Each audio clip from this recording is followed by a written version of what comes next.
சென்னை அம்பத்தூர் காவல் நிலைய தலைமை காவலர் ராதாகிருஷ்ணன் மீது போதை கும்பல் கொலைவெறி தாக்குதல் நடத்தியுள்ளனர்.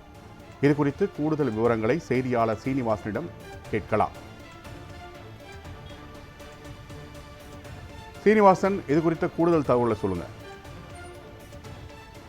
சென்னை அம்பத்தூர் அருகே பட்டவாக்கம் ரயில் நிலையம் சாலையில் கல்லூரி மாணவி முதலாம் ஆண்டு படிக்கிற மாணவி ஒருவர் சாலையில் நடந்து சென்று கொண்டு இருக்கும் பொழுது அந்த சாலையில் இருந்த 3 இளைஞர்கள் அந்த பெண்ணிடம் தகராறு செய்து அவர் வைத்திருந்த பள்ளி அந்த கல்லூரி பேகையும் புடுங்கியிருக்கிறார். இதை அந்த சாலையில் ரோந்து பணியில் இருந்த T1 காவல் நிலைய தலைமை காவலர் ராதாகிருஷ்ணன் சாலை செல்லும் பொழுது அந்த நபர்கள் தட்டி கேட்டுள்ளார்.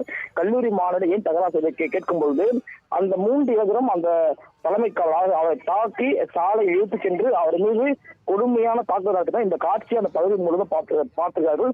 இந்த சம்பவம் அந்த பற்றாக பகுதிக்கு பரபர சூழலை ஏற்படுகிறது. இந்த சம்பவம் குறித்து அம்பத்தூர் T1 போலீசார் வழக்கு பதிவு செய்து அந்த 3 நபர்கள் யார், எந்த பகுதியை சேர்ந்தவர்கள், ஏற்கனவே வழக்கு இருக்கிறதா என்ற கோணத்தில் போலீஸ் விசாரணை மேற்கொண்டு வருகிறார். குறிப்பாக CCTV கேமராக்கள் இல்லாத சாலையை பயன்படுத்தி இந்த சாலையில் தொடர்ந்து இந்த 3 இளைஞர்களும் பல நாட்களாக நோட்டமிட்டு கல்லூரி மாணவரிடம் தொடர்பு போட சிக்கலில் ஈடுபட்டு வருகின்றனர்.